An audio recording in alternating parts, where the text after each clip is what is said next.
Good day, everybody, wherever you are in the world. We have a most interesting session now on the future of the leather industry. And that's going to be with two people who will be very well known to many who will be watching this, but just for those, and let's hope that there are a good number of new people to the industry who need this introduction. Let me just tell you whom I'll be talking with for the next few minutes. We have John Clark, who is the Chief Executive Officer of Prime Asia and has been with Prime Asia for some 3 decades now and watched the transition as it started as an American business of enormous fame and importance and transitioned into a global company with new ownership and tanneries in China and in Vietnam, serving the large worldwide brands, in particular some of the major footwear brands that we all know. And with him, we have Fernando Bellese, who is an expert in the areas of marketing and sustainability and has taken particular interest in the last few years in the rising importance of sustainability as a key element in the survival and prosperity of the leather industry. We're going to discuss a number of major topics in this area over the next 45 minutes or so. And we're doing so in the background of a horrendous year and a much longer period than anyone expected just over 12 months ago when the COVID-19 pandemic began. Everything closed down, the industry came to an enormous halt, and there was quite a panic and upset. We started to recover, and I think to everyone's surprise, even although we've had and are still having second and third waves, the industry did appear to be able to adjust much faster than was expected and deliver some level of recovery.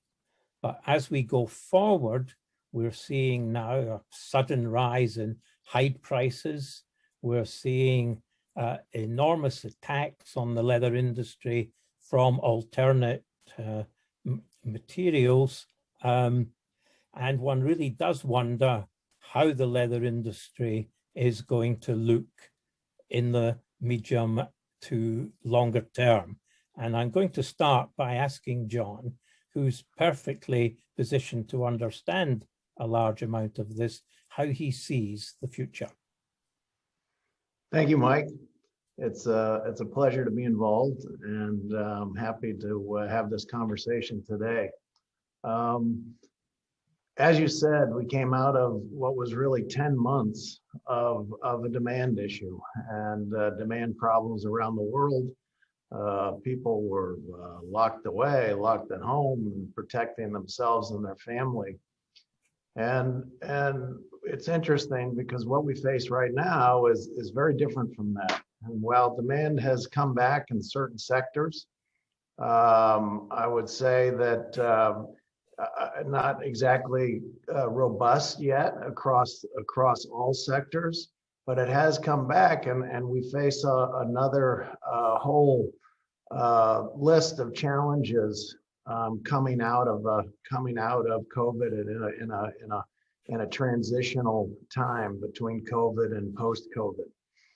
And in my mind, right now, what we see is we see supply issues.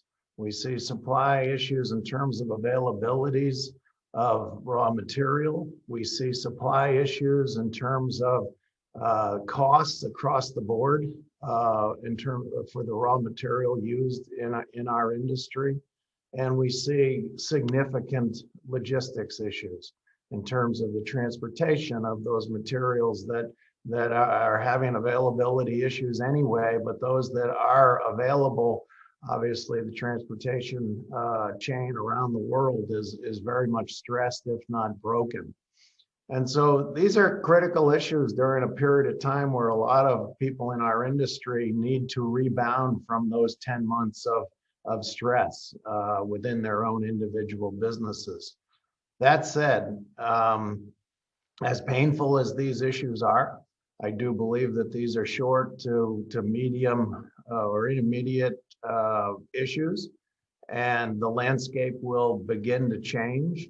How that changes, in our industry, we never know. The crystal balls don't necessarily work long-term or even medium-term. And that's one of the longer-term issues. One of the longer-term issues in our industry is that stability or lack of stability in terms of our cost inputs. And that creates real problems with the utilizers of leather around the world. And if they cannot anticipate what those costs are as we go through peaks, a lot of the leather is swapped out for product that may not be the same, but it happens to fit that cost silo that they're looking for. One of the other critical long-term challenges that we face as an industry, in my mind, and I've been talking about this for a long time, is apathy. And we still face a situation where we need more of our industry stakeholders involved in the industry and what the industry will look like tomorrow, a year from now, a decade from now. There's real challenges on the horizon in terms of demand for leather. There's challenges that have been placed against leather with alternative materials. Not only the synthetic family of materials, but now we're also facing other natural fibers from non-leather sources that are beginning to try to present themselves next to leather as an alternative. And this is a big problem for our industry. And again, I support innovation, and I support the introduction of new materials across the board, but I want them to stand on their own merit, just as I want people to understand the merits of leather. And we have to do a better job of promotion across the board. And in order to do that, we need a much larger percentage of stakeholder involvement to get that done. Not only to create human resources to help spread the message of who we are and what we are in this modern day, but also to create financial resources to be able to put ourselves up against some of these other well-funded materials in the world, so that we can tell our story. That said, I would also end on a positive note in terms of the long term. I do believe that we've made progress. I do believe that there is more involvement in the industry and a better understanding of where we are. And I'm optimistic that as we continue to have these conversations, people will understand what's at stake and hopefully be motivated to participate in any way that they possibly can. So a very brief overview as we can talk about these challenges, for a long time, but that's the state of the industry as I see it today. One big part of looking at how the industry's moved in the last year or two, really longer, and seems to have to move forward in the future, is doing more along the sustainability and the ESG type side. Fernando, you've built quite a reputation with Prime for lots of initiatives in this area. How do you see sustainability and the role it has to play in leather and materials going forward? I think, Mike, and actually that's a very interesting question. I think this leads to two different points. If a lot of times when we see discussions around the sustainability of materials, we have seen a lot of attacks, a lot of claims that about the negative impact of leather in detriment of other materials. But we see that often those attacks, those claims, they are made in an incomplete way, and actually we see in a long term that leather has a very positive opportunity when you think about offering a sustainable material. What we see is that the way the discussions around sustainability are going, these current world where you are focused on fast consumption of disposable materials that you buy cheaply but use very few times and then dispose, this is not sustainable, and this is not something that will last very long. And leather is a very, very interesting alternative to that. When you start thinking leather, it's a bio-based product. It's probably one of the products with the highest amount of bio content. It's when you think about end of life, it's a material that is biodegradable. Of course, you have space to improve biodegradability. Depending how you make leather, it can be less or more biodegradable, but it's a biodegradable material that gives opportunities for better disposal, better use at the end of life. We don't need to talk about quality, compare quality of leather with other materials. Sometimes it's not even fair, and it's a durable material. So when you put all those things together, it's a great material that has an important role. And I think this role, and it's where all the discussions we need to start having the discussions, not only tanneries, but the manufacturers of other materials, brands. We need to think as a society, how can we phase out fossil fuels, how we can replace plastics products made of fossil fuels, and leather, along with other natural materials, they are the solution for that. What is missing in this part is that we need to start generating more information about leather. We need, for many years, our industry have sustained that leather is a sustainable material, but we haven't done our homework in terms of generating more scientific-based approach, in terms of generating enough data that we can use to better sustain those claims and show to consumers, show to the world that leather is really a durable material. I think one thing that a lot of participants wonder about is the number of complaints we hear about what the cows do wrong for the environment, and how little we hear about what plastics do wrong for the environment, particularly, how much CO2 is produced and how much fossil fuels required to make every kilo of monomer, never mind going on to make, the polymer. How are we going to balance that equation?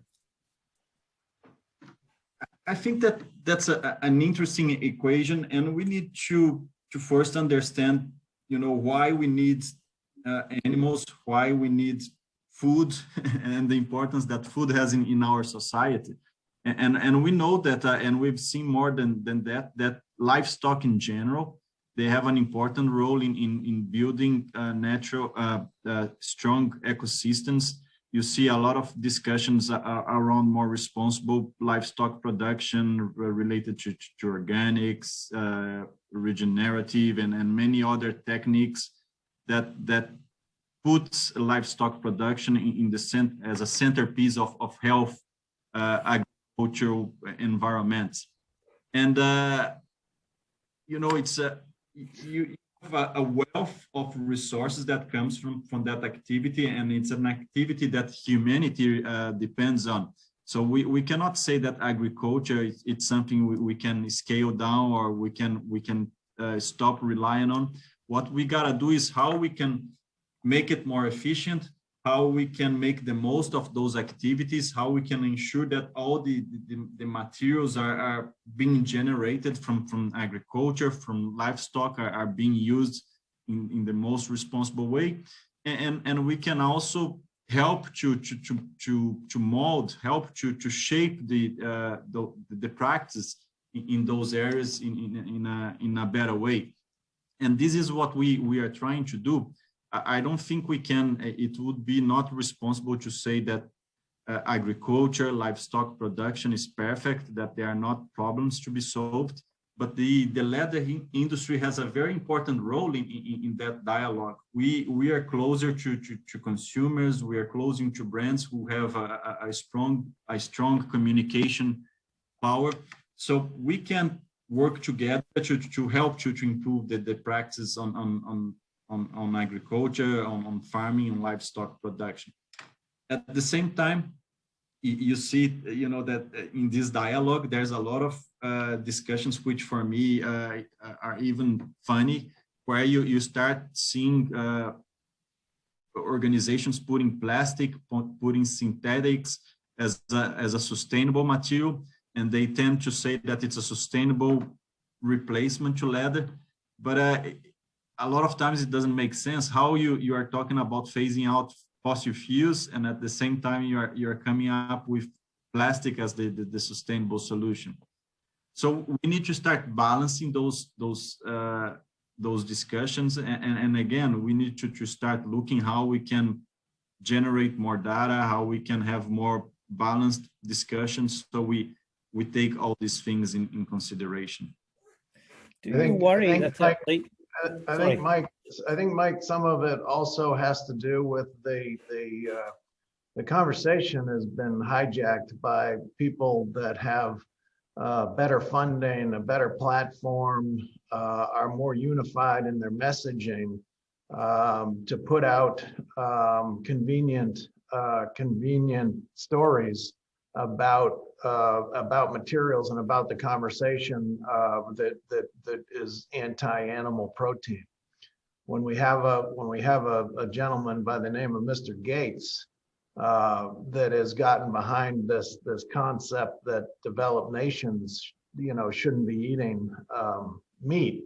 That's a powerful organization that can spread their message very effectively, and the same holds true for the petroleum industry and a lot of these other groups that are extraordinarily well funded. And that's one of the truths that we're up against, and that's one of the realities of the situation that we face. And it's another reason why the only way that we can really push back is create the appropriate scientific data that really does represent and give us the backbone of facts to tell our story, but B, to find a way that the stakeholders of our industry can come together so that we are much stronger as a larger group and are better funded to spread our message. If you take that point about Bill Gates, and I suppose you would add Al Gore to that, as he's, I think, hoping to become a billionaire from his investment in Beyond Meats. Yes. Are you worried that at the COP26 event in November of this year, the wrong decisions will be taken for society and the planet about our future eating habits and attitude to meat and livestock and dairy products? I'm very worried about that, and I believe that decisions that minimize the importance of animal proteins not only will have a negative effect on the leather industry, both short, medium, and long term, but I also truly believe that they will have a negative impact on society, both developed and undeveloped countries. And we talk a lot about unintended consequences. We talk about unintended consequences of plastic and microplastic in the air and in the water sources. I think that we would also be very quickly talking about the unintended consequences of the reduction of pasture lands and lack of animal proteins in diet around the world. So yes, it's a real concern in which direction we go or the world goes with this. And again, I think we need a louder voice in this particular case, up and down the supply chain, from the ranchers, farmers, packers, all the way to the leather, all the way through the stream. And it remains to be seen how loud that voice can become. If you take that point about plastics and also the other alternate materials that are coming to the fore now that people are proposing to replace leather, we don't seem to see any life cycle data or CO2 data about that material. Now, you've just published some outstandingly detailed information about the life cycle analysis work that you've been doing. Do you think that is going to have great importance going forward, Fernando? Absolutely. I think this is one of the areas where, if not addressed properly, it can be a threat to us, but it also can be a great opportunity. You can see the topic from two different angles. As you mentioned, you have a lot of times materials that are calling themselves self-sustainable, but they don't present any information. They don't present details.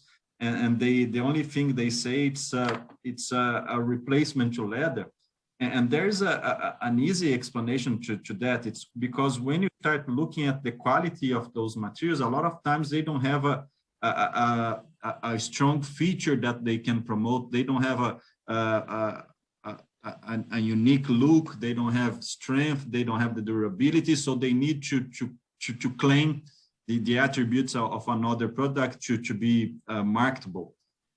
At the same time, at the leather side, we haven't done much on our side to have the data required for that discussion, and that's the direction we are going at Prime Asia. So we've done this research, which is probably the most comprehensive life cycle assessment ever done in our industry to really understand our impacts. And we see that when you do a research look using primary data, when you don't rely on assumptions, on generalization, leather is a very competitive material in terms of life cycle assessment, in terms of environmental footprint. And here you are talking only about comparing the footprint on its own. But there's one thing in this discussion, Mike, that a lot of times organizations, industries, they forget in that discussion, is that you gotta connect both sides. You gotta connect the impacts, the results of your impacts, but you gotta also add to that performance. You have to add to that the durability of that product. And when you do that, you see how leather is very interesting. There was an article published in the coating journal, a scientific work made by Filk in Germany, where they compared 10 different materials or called leather alternative materials with leather in terms of performance. So you're talking about tear resistance, flex resistance, tear strength, also the features of being able to allow vapor to move through the materials, and what this work has revealed is that none of all these many materials being promoted, they get even close to leather as performance.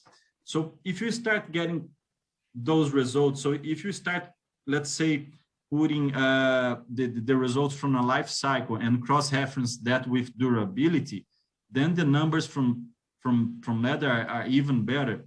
Can you imagine if you start reporting carbon footprint for a year of a product life, or carbon footprint per number of steps a footwear takes, and things like that? There's no comparison. So you cannot just think about the environmental footprint, but you gotta consider then also the use of those materials. And the discussions are going in that direction. As I mentioned, it's not sustainable to keep going in this fast consumption mode. And then here, it's not only about leather. I believe that all natural products, they have an important role in that discussion, but we need to have a transparent and an honest discussion about how you measure sustainability and what's the importance of each of those materials. When you're talking in this way, how do you think that the new generations of young consumers are viewing this debate?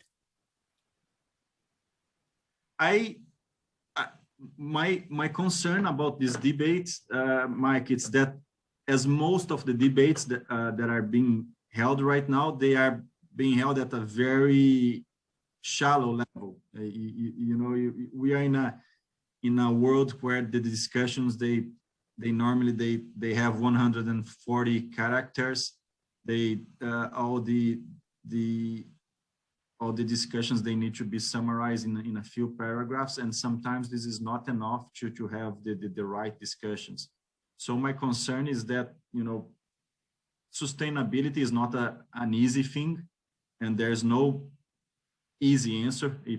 There's no right and wrong. There's a lot of things that have been to taken in consideration. And when you carry very short messages, those discussions are not accurate. So that's a threat. But at the same time, what I see is that the world is becoming more transparent. There are different tools to assess your claims. There are different ways companies, industries can also report their performances. And that transparency will lead to a better discussion. And I see consumers will start understanding the role and the reason for different materials. If you start looking at future consumers, as John said at the beginning, consumer behavior has changed as the pandemic has gone on, and all businesses have had to adapt in some way to that. That almost inevitably requires an evolution and in the product, and a huge amount of innovation in both product and the service associated with products. And Nike have pushed forward famously in this D2C, direct to consumer approach. Are you feeling the pressure for higher levels of innovation of all sorts in the industry now? And are you planning in that way? Yeah, very much so. I mean, I think that we are in a different environment. We are in a different consumer world. Everyone is indeed looking for the next thing. That said, I also think that there's a new definition of innovation. certainly in our industry, but also I believe in all industries. And people used to define innovation as only looking at the product, and obviously innovation as when it comes to product is critically important. But just as important in this new world of immediate satisfaction is process innovation. And process innovation can address manufacturing efficiencies. It can natural resource management, waste management, waste as a raw material, mitigation of emissions, and even sourcing challenges or sourcing changes. So yes, we are taking this whole bucket of innovation as an extraordinarily serious part of our business. We have not let up in the face of COVID as we address these challenges, whether it has to do with product innovation. We are focused on fiber structures and innovation of the fiber structures as a way to try to create non-traditional leathers that meet certain areas of need that perhaps were never utilized leather in the past. We are trying to work on collaborations with other industries to look at what we could bring together, the power of shared thought to innovate.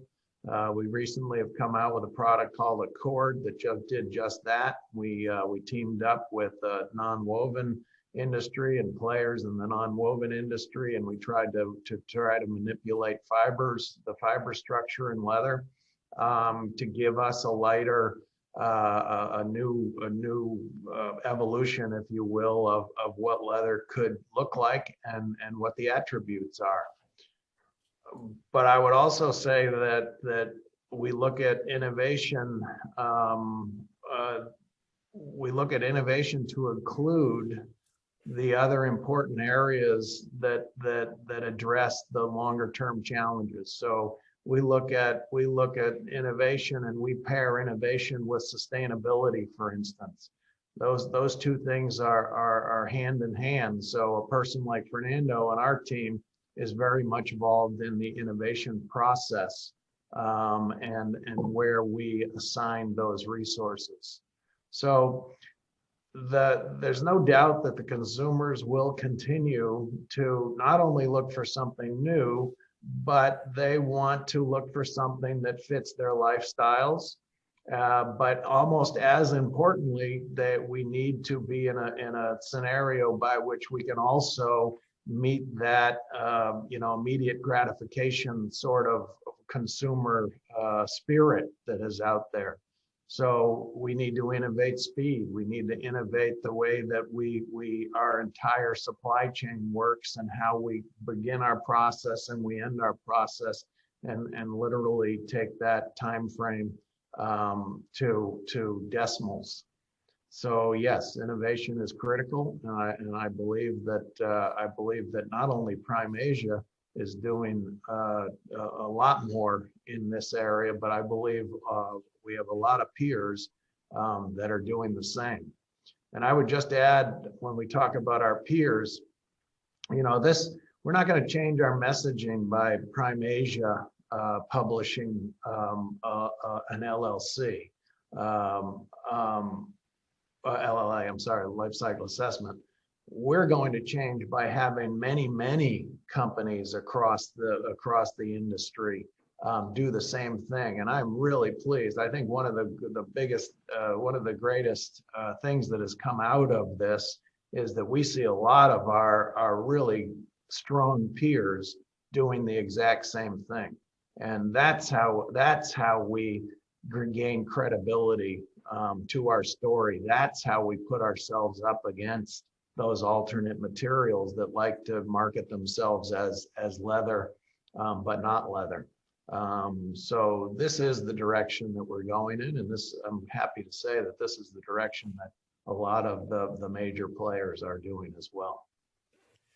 Another element that perhaps plays into that is the fact that there seems to be a growing section of purchasers who are interested in buying secondhand clothes and footwear and or swapping in some way or another, rather than always buying new. Do you, taking the point that Fernando said earlier about the exceptional longevity of leather compared to all the other alternatives, do you think about longevity more in your innovation approach and in your work with designers on how they make products for ease of maintenance and repair? Yeah, absolutely. I mean, it's part of what we talk about in terms of the uniqueness of leather as a raw material. But in that same vein, I think that there's a big opportunity in our industry to basically take our waste stream, whether it be a waste stream of the actual process of making a finished piece of leather, or taking back leather that perhaps is the skeletons of what's been cut or old footwear, and take that waste stream and transfer that into raw material for a secondary product as part of that life cycle. So we are doing a lot of work in that area, as are others. And I believe that this, as Fernando referenced earlier, I believe that this is one of the key attributes to leather, is the fact that it does have a shelf life that is much longer than other alternatives, and has a unique set of properties that allows it to be passed down and recreated or reincarnated as the next finished goods. And I think you will see that not only in the leather industry more and more, but you're starting to see that in many of the different startup shoe companies or existing shoe companies, where they are, disassembling product to create new product. And it is an attribute, again, that I believe that needs to be messaged and promoted as we increase this messaging, this necessary messaging. And that, if you let me add something, Mike, I think this is an area that we have to discuss more often about sustainability. You have the side of the efficiency, make more with less. But again, you mentioned about upcycling, making leather into new products, give a second life. We forgot some important concepts that were used in the past, such as repairing. And we see that brands are starting to talk again about repairing products. And leather is probably one of the most suitable products to be repaired. So these are concepts that will start to be discussed again. And we need to invest in more in those areas. So only at the time when you have products that are starting to last long again, that when you have a problem, you can fix it again, and instead trashing it, it's where you're gonna get really a really sustainable system, and leather can help in that path. Yes, you do kind of think that it becomes important to think how the leather's going to look after a long time in use, in the way that it's been finished and maintained, and also at a strong collaboration with a designer. So we know in a handbag, don't we, that it's the zip and the stitching that goes first. But if the zip's hidden away in the depth and almost impossible for a repairer to get at, that makes longevity much harder than if you can collaborate.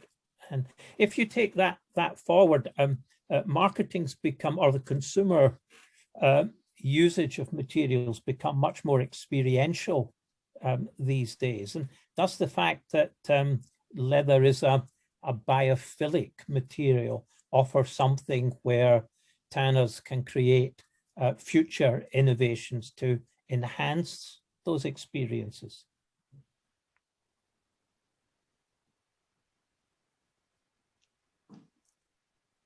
Have I Fernando, stumped you you with taking that, that or you want question? me to? You can answer, John. I do believe that is certainly a path that needs to be looked at down the road, and I believe that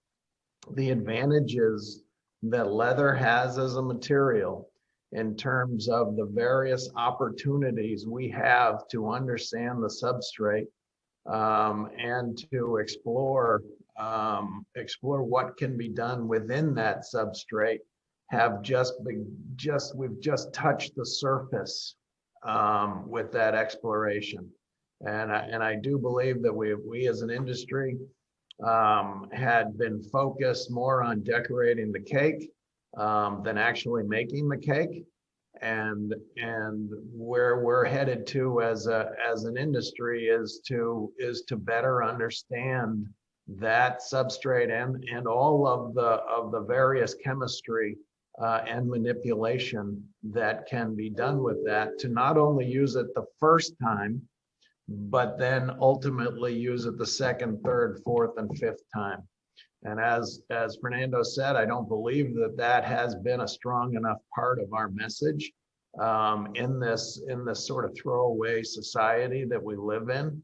But as people start to talk about more radical ideas in terms of getting rid of animal protein and these sorts of things, I think this has to become part of the conversation. If you take that point and some of the things that Fernando was saying earlier on about the data that you're producing and its importance, it seems that you're walking straight into the area in that the more light is shone on things, the better the consumer will be able to understand and see what's actually happening. Do you lay great store by transparency in all these areas of leather manufacture and sustainability going forward?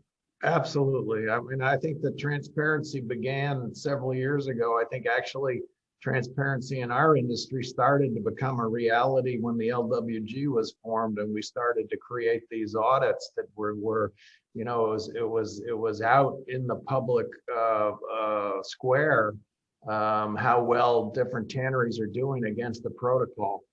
And what's happened now is that we've gone well beyond that, and we've got certain areas like the HIG or ZDHC where basically companies like ours agree to post the results of audits and testing and this sort of thing that are good, bad, or indifferent. I mean, and it's a risk that we take, but it's a risk worth taking. Because the whole idea of pulling the curtain back and being able to tell the story of the modern day tanning industry, as opposed to some of these images that still are in the heads of populations around the world, is critically important to us. So as we talk about transparency, we talk about the ability to not simply tell a story, but to be able to add credibility to that story, which makes messaging so much easier. And that's where we're headed at this point in time. And I believe that this transparency will only move through the entire segment of the industry. Where there's a lot of conversation, for instance, on traceability. Well, traceability is transparency. And it's critically important that people have faith that our industry is not responsible for the shrinking of the Amazon, or responsible for spreading disease, or responsible for hurting any segment of the population. And so with the transparency of traceability systems, transparency of reporting and third-party auditing, and true scientific data about our life cycle assessment and how our product is made and what impacts are created by that. And being able to make those one-to-one comparisons, I believe, is critically important to us. And I believe that it's a new chapter in the leather industry, and one that one that we're only on the first few pages of. But I'm very excited about how quickly these concepts are spreading amongst the major players in the industry. And that just adding to Mike, I think it's very interesting. Transparency it's a very important block of building the image of the new modern tannery. People talk about tanneries being highly polluting industry. You think that now, just as an example, we test our wastewater against the standards that much higher than the international regulations. And we share those testings with our customers often, like twice a year, so they are seeing exactly how our wastewater performs, which shows that it's way above legal requirements, way above the average. We can now, another example of transparency, people can go to our website now and tour in our facilities. They can look around 360 and see exactly how a lead made nowadays. So this transparency has a very important role in telling the story about the modern, the new tanneries.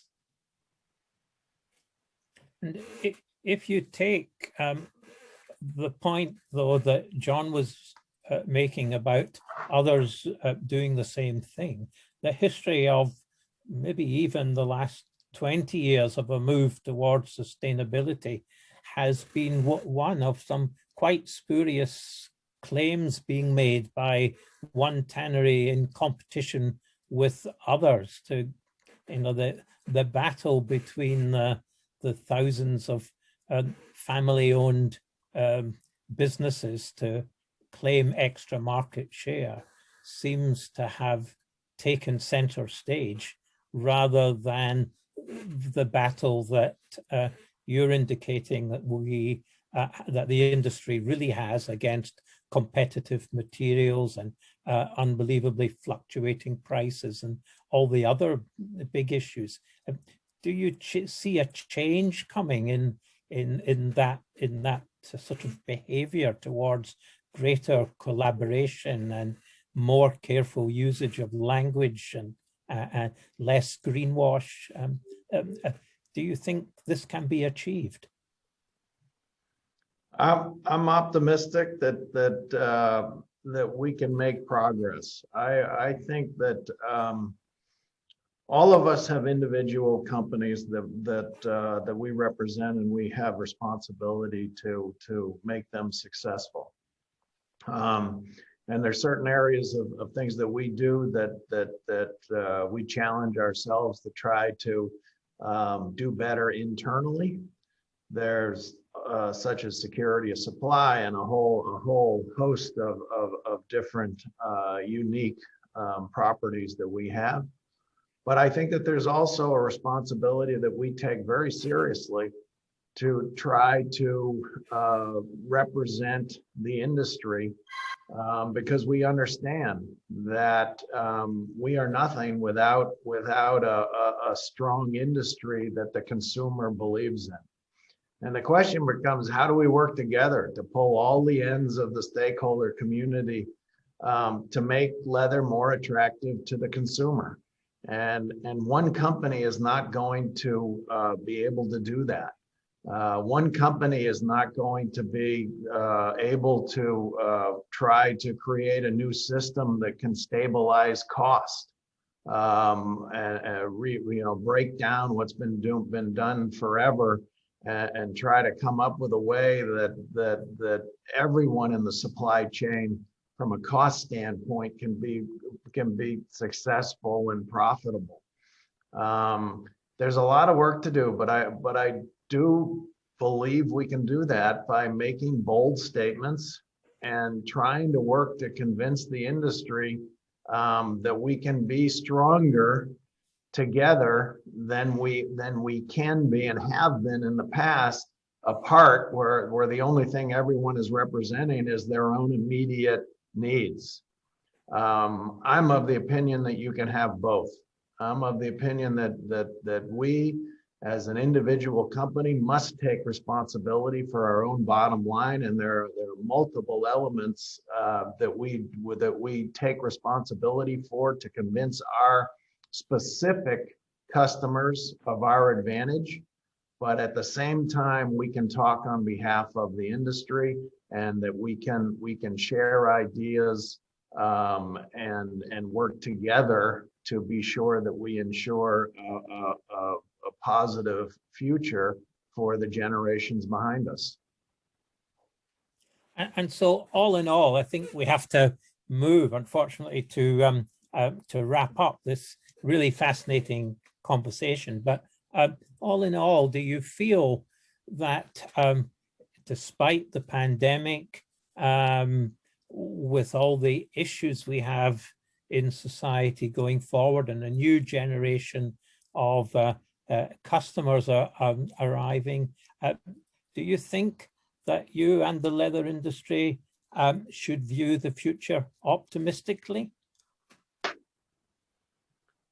I think my opinion is that the future, it will be highly dependent on the industry leaders coming together and creating a strategy of defense, promotion, and belief. And I have the confidence that can and will happen.